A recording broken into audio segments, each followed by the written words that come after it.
Greetings watch fans. In this video we're looking at another fake watch. This time it's a Breitling Endurance look-alike, which was a mere £18.99 on AliExpress. I mean, how bad can it be? That's what I thought. The truth is, it's not really that bad. A nice beefy looking watch, quite lightweight. When you look closely, the paintwork isn't really as good as the real deal, but then the real deal cost £2,750. So yeah, you need that luxury lifestyle. I mean, it's okay for the money. It isn't something that you'd just casually throw in the bin cart as it was passing.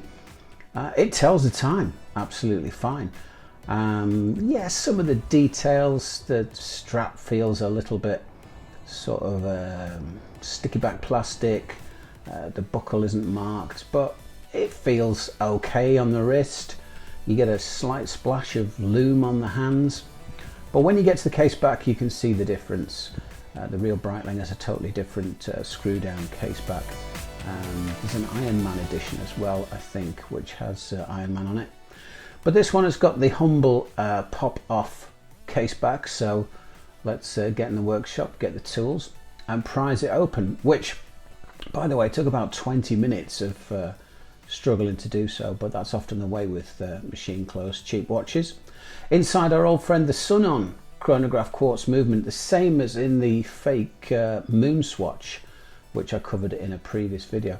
It's very reliable actually.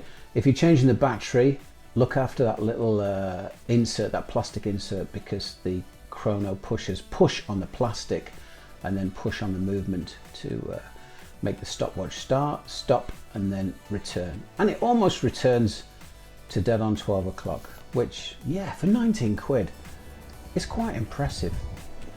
So it isn't going to fool anyone for very long, but if you want the look, it's cheap as chips. Yeah, on AliExpress, why not? See you next time. Bye for now.